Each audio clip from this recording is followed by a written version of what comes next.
Hello, everyone, and welcome to Criminal Investigations, taught completely in an online format. We are in Chapter 9, and this is the Part 3 of our lecture. And just for clarity's sake, I am in the Hess, Orthman, and Cho text, Criminal Investigation, and it is the 11th edition. We left off on page 327. We were talking about cross complaints and dual arrest policies. So let's pick it up and go right to the bottom of 327 on the left and pick it up at effectiveness of various interventions. The text reads, increasing numbers of departments throughout the United States are adopting a zero-tolerance approach to domestic violence, which appears to be highly successful. Well, first of all, make sure you understand what zero tolerance means. That means that the officers have no discretion. What does that mean? Well, ordinarily, with some low-level offenses, cops do have the discretion whether or not to take police action, right? Meaning they can choose to take police action or not with some low-level offenses. But when you have a zero-tolerance policy, it essentially means there is no discretion, meaning that when they have probable cause to believe a crime has been committed, they must make the arrest. No discretion, right? Just to clear up the discretion thing for a minute, you know, when a cop pulls you over and decides whether or not to give you a traffic summons, that's discretion, right? In domestic violence cases, many departments, New York City included, have removed the discretion and have gone to a zero-tolerance policy.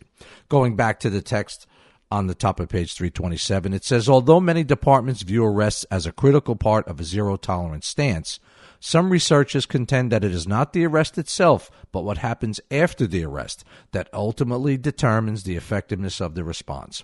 And then the next paragraph goes on to talk about what specialized domestic violence units are, right? I can tell you, I remember when they came out, and I'll tell you a brief little story because I know some of you like the stories.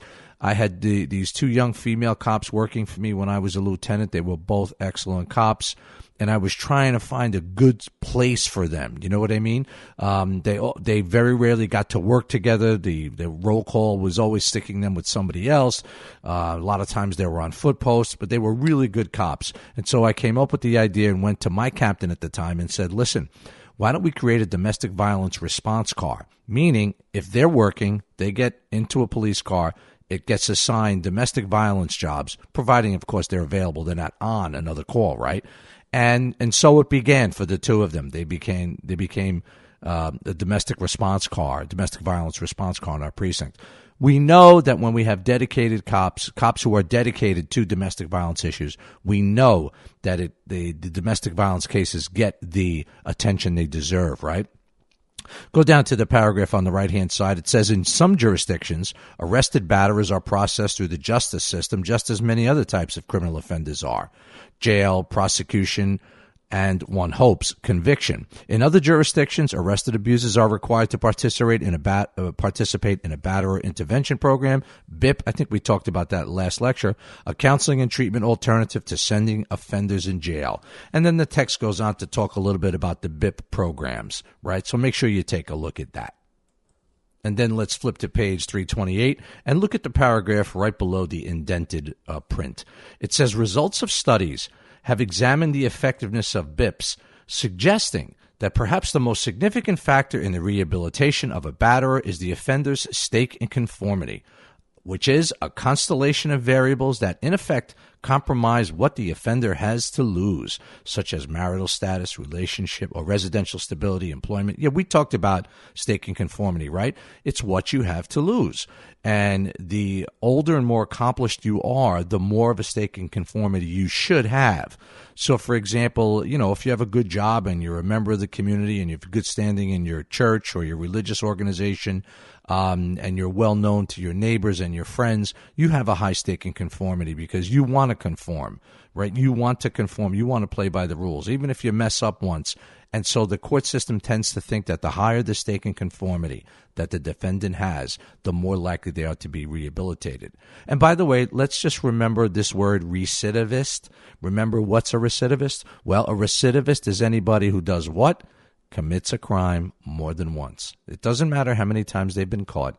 It's they commit a crime more than once, they are a recidivist. right? Let's go over to restraining orders, also known as orders of protection, right? First of all, the great thing about orders of protection or restraining orders is this. They have the power, once a judge signs them, to make legal conduct illegal. What do I mean? Well, if you're involved in a domestic incident and you're being bothered and harassed, a restraining order can say something like this. Your former intimate partner can't come to where you work, can't come to your home, can't come to your kid's house, can't come to your kid's school. Right? Now, that's legal behavior. I can go in my car and go where I want, or I can take the bus and go where I want, or I can walk where I want. But an order of protection, a.k.a. a restraining order, can make that conduct illegal if the judge believes that it is warranted. Right? So let's read from the text. It says, domestic violence victims themselves are taking a more active role in preventing recurring assaults by obtaining restraining orders. A restraining order, alternatively called an order of protection or civil protective order, is a court-issued document that aims to restrict an alleged abuser's behavior and protect the intended victim. A provision of the Violence Against Women Act, also known as VAWA, super important, of 1994, it's a federal law, assigns full faith and credit to valid orders of protection, meaning that an order of protection issued anywhere in the country is legally binding and enforceable anywhere in the country, right?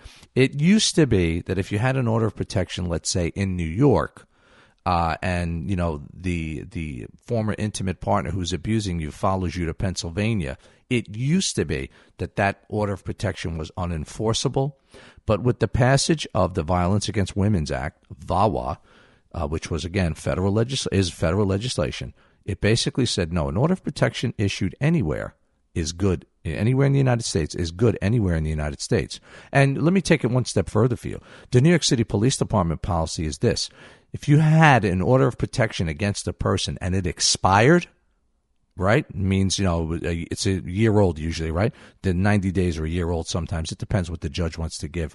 The longest I've ever heard is a year, by the way. But the New York City Police Department policy is you had one, it expired, then we're going to treat you like it's still in effect and we're going to arrest that person, right? And that's that better safe than sorry mentality, right? All right, let's go over to investigating stalking on page 329. Okay, it says, closely related to investigating domestic violence cases is the challenge of investigating stalking cases. The National Institute of Justice states, and here's this indented print, like domestic violence, stalking is a crime of power and control. Stalking is conservatively defined as a course of conduct directed at a specific person that involves repeated, and then in parenthesis, important, 2 or more occasions, visual or physical proximity, non-consensual communication, or verbal, written, or implied threats, or a combination thereof that would cause a reasonable person fear. Stalking behaviors may also include persistent patterns leaving or sending the victim unwanted items or presents that may range from seemingly romantic to bizarre, following or laying in wait for the victim, damaging or threatening to damage the victim's property, defaming the victim's character, or harassing the victim via the internet by posting personal information or spreading rumors about the victim, right? Flipping the page, it says, the question often arises, what is the difference between harassment and stalking? And let me just stop there for a second, right? And understand this. Harassment is essentially one event. Stalking, and I'm boiling it down very simple. Stalking is a series of events. Okay? So let's go down in the text about halfway down that paragraph. It says, indeed, stalking is often categorized as a type of harassment, and many commonalities exist between them. Both involve continued systematic, unwelcome behavior as directed at the victim, and both make the victim feel threatened. However, nuanced difference is that stalking involves obsessive attention directed towards the victim by the perpetrator. Stalking also tends to include an element of recurrent or escalating fear, right? And that includes, it could include all different types of things. Use your imagination, right? It could include things like sending love notes or flowers, texts or phone calls, waiting outside someone at their place of work or their house. It could include all of those things and more, right? But the important thing to understand is that oftentimes, harassment is the way they stalk. I hope that makes sense, right? And then let's take a look at the right-hand side of 330. It says stalking is a crime in every state and the District of Columbia and at the federal level. 14 states classify stalking as a felony upon the first offense. 35 states classify it as a felony upon the second offense. Right? Did I read that right? Yes, right? Or when it involves aggravating factors such as the possession of a deadly weapon or violation of a court order of protection, or probation or parole. Additional aggravating factors include a victim younger than 16 or the same victim as in prior incidents. Stalking often leads to homicide. Yes, this is true, and this is why the police really have to be on top of this. Statistics on femicide, which is the murder of a woman, reveal that the majority of femicide victims had been stalked by the person who killed them. One study found that 3/4 of women who were killed by their current or former intimate partner had been stalked by their killer within the year preceding the murder, and 85% of women who were victims of attempted murder by a current or former intimate had also been victims of stalking by such partners in the 12 months leading up to the attempt. More than half of these victims had reported the stalking to the police before they were murdered. Sad, sad, sad statistic, tragic, and something to make sure something to be acutely aware of as you move forward, right, in your life, in your work, etc. And then we go down to types of stalking, right? It says stalkers are typically categorized as a certain typology, usually based on the relationship between the stalker and the victim. Typology, just a fancy word for type, right? That's all it is. One system of stalking typologies, type, involves the three categories of intimate or former intimate, acquaintance, and stranger stalking. In the next paragraph, that's what they do. They go through the three different types. Intimate or former intimate is 1, acquaintance stalking is 2, and stranger stalking is 3. Then at the bottom of the page, it says the National Center for Victims of Crime presents a different set of typologies for stalkers. So they don't use the 3. Also including 3, they don't use the 3 that we just read, right? It says also including 3 varieties: the simple obsessional, the love obsessional, and the erotomanic, right? Erotomanic, right? And then read on to what simple obsessional means, what love obsessional means, and what erotomanic means, and take a look at those. Make sure you get the 3, the intimate or former intimate, acquaintance, and stranger, and then also make sure you have an understanding of love obsessional, simple obsessional, and erotomanic, right? Let's go over to cyber stalking. Huge issue and problem today, right? It says, and I'm about 4 or 5, about 6 lines down in the cyber stalking on page 331. It says the Department of Justice has, that actually should be capitalized, but that's a little typo, has defined cyber stalking as the repeated use of the internet, email, or other digital electronic communications devices to stalk another person. Such technology is used to harass approximately 1 of every 4 stalking victims, which translates into roughly 1.2 million victims who have been stalked through the use of some type of electronic device. Yeah, that's frightening, right? Let's go over to cyberbullying, also closely related here, right? It says, cyberbullying, like cyber stalking, uses technology to carry out the offense remotely and anonymously. The National Conference of State Legislatures defines cyberbullying as, quote, the willful and repeated use of cell phones, computers, and other electronic communication devices to harass and threaten others. Cyberbullying is essentially cyber stalking or cyber harassment involving minors. As such, the techniques and processes used to investigate both cyber stalking and cyberbullying are the same and rely heavily on forensic digital analysis to help recreate the events and actions that occurred. They really are talking about using electronic evidence recovery, digital evidence recovery, going into a computer, a cell phone, etc., and pulling out the evidence, right? The the tools that the bad guy used to create the cyberbullying or the cyberstalking, their computer, their cell phone, whatever they used, right?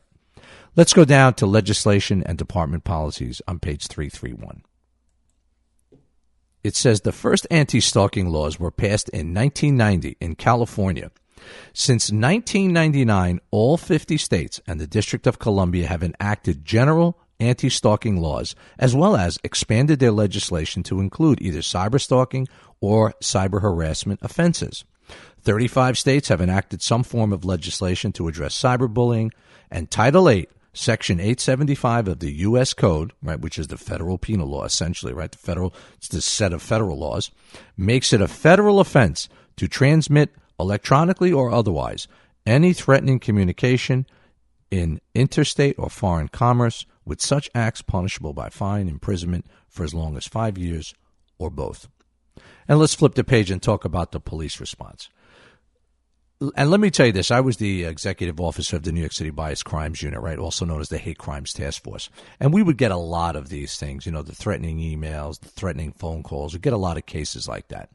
And I can tell you one of the first things you have to do when you get a case like this is conduct what we call a threat assessment, right? What is a threat assessment? You conduct a threat assessment in cases like this to determine the probability that something might happen to this victim. And I'm going to give you an example. I investigated a case that involved an on-air television personality, right? She was a newscaster, and she was getting first she started getting flowers in the mail and love notes from this man over in Europe, right? In Great Britain, to be exact, right? And then as time went on, it got creepier and creepier. So she went to her bosses. They called the police. We showed up. Right, the rest is history. Right, but what happened was, and by the way, the notes were getting really creepy. He was telling, we're going to have children together, you and I, and we're going to live happily ever after, and all this crazy stuff. And she realized something's really wrong here.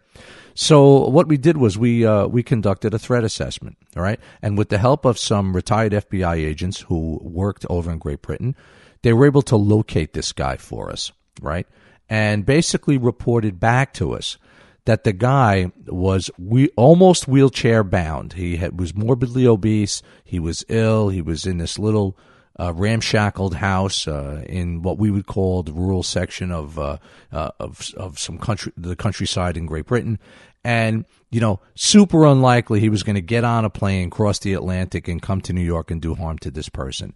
So in this case, the threat assessment determined that there was an extremely low probability that something would happen to the victim or the complainant. I hope that makes sense. And so that helps you kind of figure out what to do with the case. Now, if the threat assessment had gone the other way, and the determination was, well, listen, there's a real possibility here. This bad guy can do some harm to the victim. Then obviously you have to say, okay, what are we going to do now, right? And it becomes a whole different ball game. So make sure you take a look at that section on the police response. Flipping the page, they talk about the stalking log is mentioned on page 334. And I just want to say something about using the computer for a second, right? So first of all, when you're doing an investigation that involves a computer, what normally happens is you get a subpoena, right? A subpoena. And the most common one used in these cases is called a subpoena ducis tecum, right? D-U-C-E-S T-E-C-U-M, D-U-C-E-S-T-E-C-U-M. And that you send over to the internet service provider, like who's handling this guy's email. Let's assume he's a guy, right? And then they're going to give you, and they're going to respond to the subpoena by giving you all of the subscriber info, right? Whose email is this, right? Let me tell you that I've never, in all the cases I worked or supervised involving internet service providers, never had a problem. If you had a subpoena, you called them up, you faxed the subpoena over. Usually within a half hour, you got a phone call back from their legal team, and they were giving you the information, over the phone that quick, right? Sometimes, real hot cases, we'd call them and then fax the subpoena. As soon as they had it in their hand, they'd go into their files and they'd give us the information, right? It's important to understand that no one on the internet is anonymous. We think we are, but we're not. right? We all have IP addresses that tie us to a certain computer. Our ISP, our internet service provider, essentially knows who we are. Right? So a lot of these people who do these crimes, they think they're anonymous. They think no one's ever going to catch me. My email is, beersandclams@AOL.com. Who's going to catch me? Well, you're going to be caught, right? So let's look at the top of page 325. It says, one step an investigator should take is to assess the threat to determine the credibility and overall capability of the stalker to actually carry out his or her expressed intent to cause harm. And that goes on to talk about the threat assessment. It mentions VOR, which we ought to know, victim-offender relationship, right? And make sure you take a look at all of those bullet points down there, right? These are all things you would consider. And then let's move on to elder abuse. Okay, bottom of page 335. It says, a final area to examine in the investigation of assault and family violence is elder abuse. In 2010, there were 40.3 million people over the age of 65 living in the United States. The U.S. Census Bureau projects that by 2025, nearly 62 million people will be older than age 65, and by 2040, that number will climb to 92 million.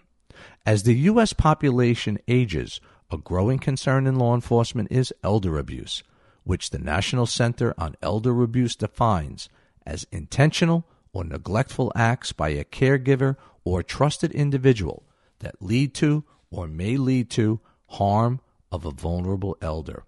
Yeah, elder abuse is huge, and it is so underreported. So underreported. We don't even, it's like we know about the tip of the iceberg, right? But not any of the iceberg that lurks under the water. And there's lots of different reasons for that, right? And let me say this before we even continue. Elder abuse is difficult to measure because in a lot of states there is no crime specifically called elder abuse. So if you arrest a home health worker for assaulting an elderly patient, they're going to get arrested for assault in New York, right? So because they're getting arrested for assault in New York, researchers can't go back a year or two from now and say, give me all the cases where you lock someone up for elder abuse, because the way the system recorded that event essentially is an assault, no different than an assault that happened in a bar between two drunk patrons. So it's hard to measure elder abuse because in a lot of places there's no actual crime of elder abuse, but people get arrested for various crimes where the victims are elderly. I hope that makes sense. If not, make sure you ask me about it. Let's go down to types of elder abuse. It says the NCEA. The NCEA identifies the following types of elder abuse: physical abuse, neglect, emotional or psychological abuse, verbal abuse, and threats. Right? Make sure NCEA is up at the top of the page if you forgot already. Right? Verbal abuse and threats, financial abuse and exploitation, sexual abuse, and abandonment. Oh, it's right there, right? National Center on Elder Abuse. Right? Let's flip the page. And it says, in many states, self-neglect, a refusal or failure to provide oneself with adequate food, water, clothing, shelter, personal hygiene, medication when indicated, and safety precautions, is also considered elder abuse. 3 potential abusers of the elderly are family members, sad to say, hired caregivers in a home or a nursing home, and professional con artists. According to the NCEA, the majority of elder abuse, about 90%, is committed by family members, right? And then right at the bottom of Learning Outcome 5, it says financial abuse and exploitation of the elderly is an area of growing concern. And then they talk about the scams and things like that, right? But, there was a famous actor. His name was Mickey Rooney. He's back in the day, before I was even born. But he was huge, huge old Hollywood guy, right? And he testified before Congress, like in the 90s, I think it was. And he was an old man. And he testified in front of Congress that his son-in-law had a padlock on the refrigerator, and that if he wanted food, he had to go ask his son-in-law. And meanwhile, this guy was like a Hollywood legend. So, there's so many different forms of elder abuse. And if you're in law enforcement and you come across elderly people, and you will, you always have to kind of have be on the lookout. Is something going on here that's not right? Is it financial? Is it physical? Is it emotional? Is it sexual? Is it abandonment? Is it neglect? You know what I mean? And let's look at the prevalence of and nature of elder abuse on page 336, second paragraph. It says, elder abuse has been called a hidden or silent crime. Yes, we said that already, because a large percentage of cases go unreported, with some research indicating that fewer than 20% of elder abuse cases are reported. I believe that, right? By the way, what are we called unreported crime? Let's see if you remember.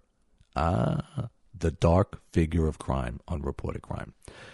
Going back to the text, it says, thus, determining the prevalence of elder abuse is a challenge because of the lack of data, a problem compounded by a reluctance to report the crime, similar to the situation with domestic assault. Absolutely, positively.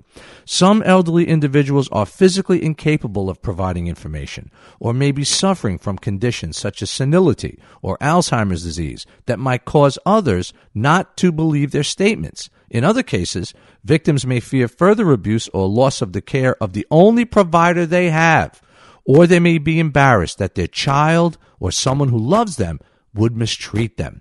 If the abuser is a family member, which data suggests is more often the case than not, an elderly victim may often choose to suffer in silence rather than report the conduct that will get a family member in trouble. And then it says persons of older generations and from other cultures often consider such abuse to be a private family matter, like domestic violence, something that is not talked about and that is certainly never reported to the police. Such cultural and generational attitudes present considerable challenges to those investigating the crimes. Big time. That's all I have to say. So true, so accurate, right? They don't want to report the only person who's taking care of them. They don't want to call the police on them. Sometimes they don't have the ability.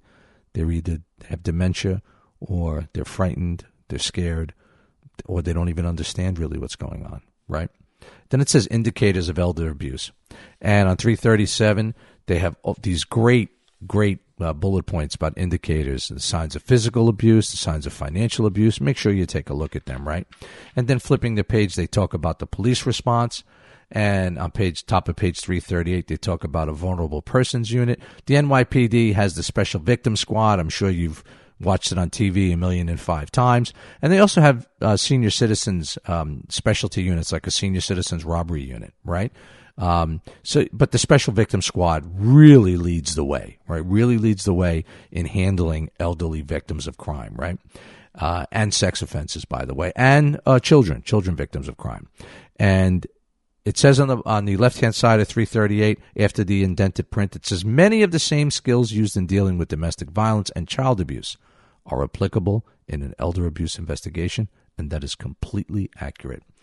Elder abuse, child abuse, domestic violence, all incredibly serious things in our society that really, they are oftentimes under the radar because of, this reluctance to report them. And sometimes you have to kind of take a look at what's going on when you go to a radio call. And, I remember one time when I was a sergeant, my cops went to a radio call of a dispute. And when they walked in the house, they looked around the house and they thought, there was like 2 little kids in the house. They said, these kids, there's no food, nothing in the refrigerator, nothing in the cabinets, filthy, dirty. They called me, the sergeant, and I removed the children from the home. Right. And, we brought him to a child services, and they opened up a case on the mother and everything like that. But, sometimes you really have to you have to sniff it out using that. That's an old school police term, right? You got to sniff it out because a lot of times it's not going to come to you. It's not going to be reported. Right. Let's keep that in mind.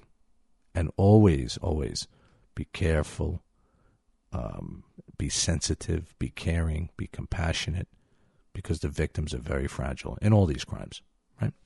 All right, guys, I'm going to end it there. I think we're about done. I'm going to end it there. So make sure you're doing what you're supposed to do. You should know you should be hitting that blog, right? That discussion board. Doing the required readings, then getting on the blog and hitting it, putting in the homework assignments on time, taking the exams, listening to these great lectures, taking your notes. And by the way, I strongly recommend you take notes when you listen to these. Just have your notebook open and your textbook and take notes. just like you're in class listening to me, right? Same thing. All right, guys, that's it. As always, thanks for listening, and I'll see you on the blog.